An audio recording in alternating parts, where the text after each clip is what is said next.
예수께서 눈을 들어 제자들을 보시고 이르시되 너희 가난한 자는 복이 있나니 하나님의 나라가 너희 것이며 지금 줄인 자는 복이 있나니 너희가 배부름을 얻을 것이며 지금 우는 자는 복이 있나니 너희가 웃을 것이며 인자로 말미암아 사람들이 너희를 미워하며 멀리하고 욕하고 너희 이름을 악하다 하여 버릴 때에는 너희에게 복이 있도다.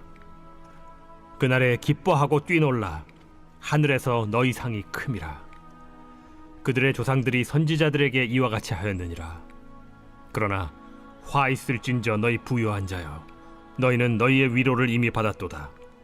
화 있을진저 너희 지금 배부른 자여, 너희는 줄이리로다. 화 있을진저 너희 지금 웃는 자여, 너희가 애통하며 울리로다. 모든 사람이 너희를 칭찬하면 화가 있도다. 그들의 조상들이 거짓 선지자들에게 이와 같이 하였느니라. 그러나 너희 듣는 자에게 내가 이르노니 너희 원수를 사랑하며 너희를 미워하는 자를 선대하며 너희를 저주하는 자를 위하여 축복하며 너희를 모욕하는 자를 위하여 기도하라. 너의 이 뺨을 치는 자에게 저 뺨도 돌려대며 내 겉옷을 빼앗는 자에게 속옷도 거절하지 말라. 내게 구하는 자에게 주며 네 것을 가져가는 자에게 다시 달라 하지 말며 남에게 대접을 받고자 하는 대로 너희도 남을 대접하라. 너희가 만일 너희를 사랑하는 자만을 사랑하면 칭찬받을 것이 무엇이냐? 죄인들도 사랑하는 자는 사랑하느니라. 너희가 만일 선대하는 자만을 선대하면 칭찬받을 것이 무엇이냐? 죄인들도 이렇게 하느니라. 너희가 받기를 바라고 사람들에게 구워주면 칭찬받을 것이 무엇이냐? 죄인들도 그만큼 받고자 하여 죄인에게 구워주느니라. 오직 너희는 원수를 사랑하고 선대하며 아무것도 바라지 말고 구워주라.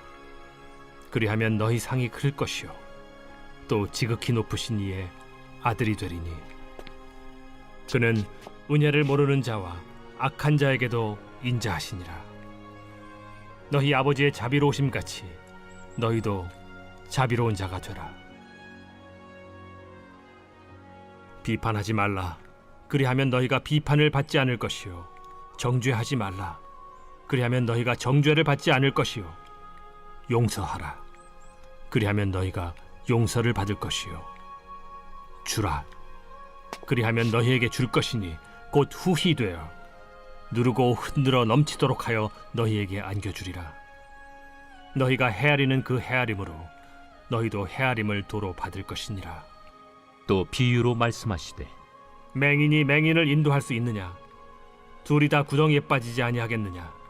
제자가 그 선생보다 높지 못하나 무릇 온전하게 된 자는 그 선생과 같으리라.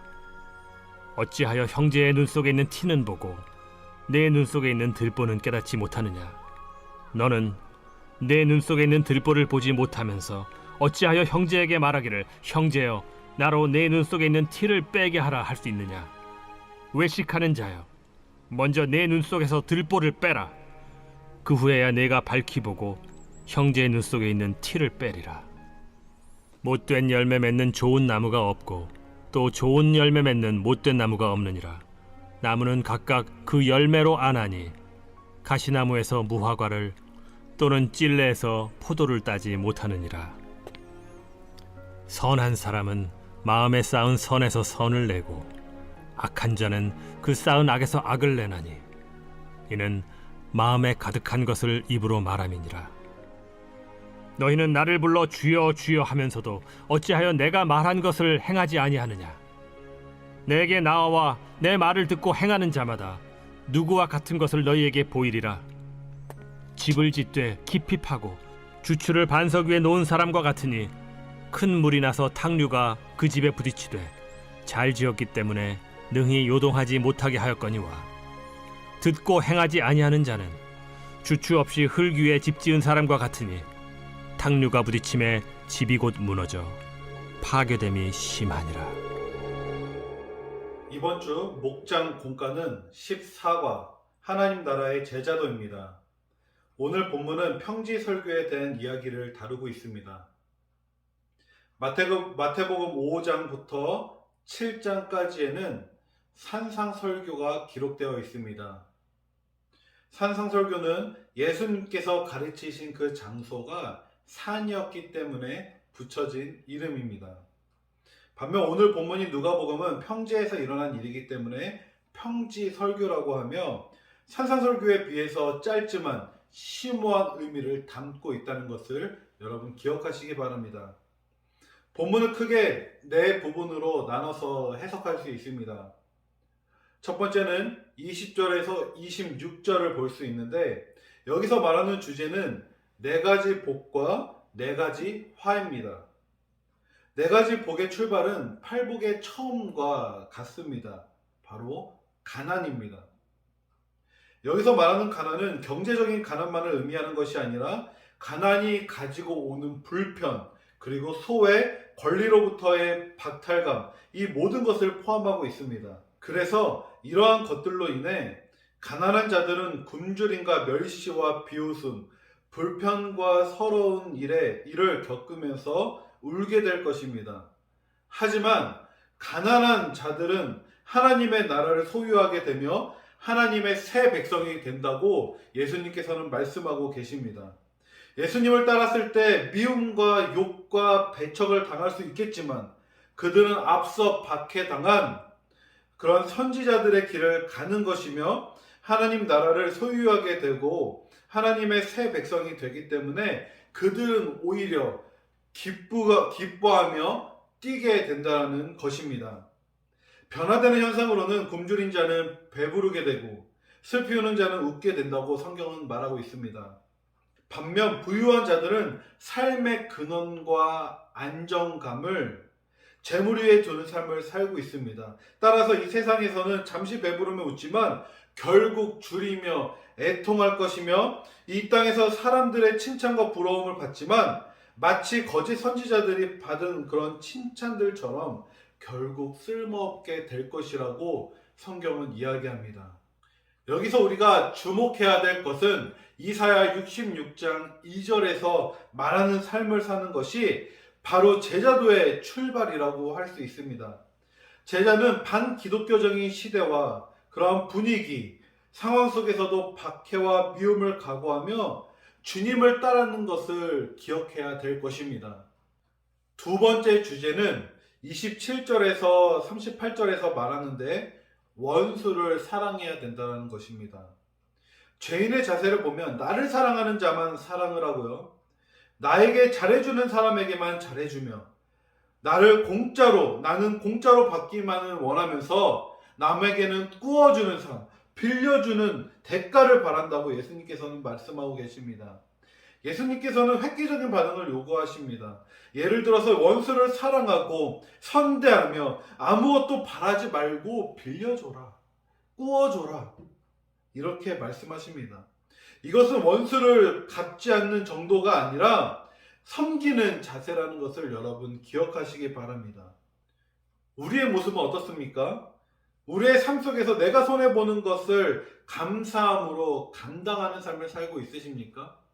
예수님께서는 원수도 섬기라고 말씀하고 계십니다. 예수님의 형상을 담는 삶을 살기 원하는 우리 그리스도인들은 그 가르침대로 살아가기를 축복합니다. 세 번째는 39절에서 45절에 나타나는 비유를 통한 제자도의 삶을 가르치고 있다는 것입니다. 맹인의 비유를 통해서 진리에 눈먼 맹인이 되지 말라고 하시면서 선생과 제자 비유에서는 제자는 스승이신 예수 그리스도처럼 되고자 하는 목표를 가지라고 말씀하십니다.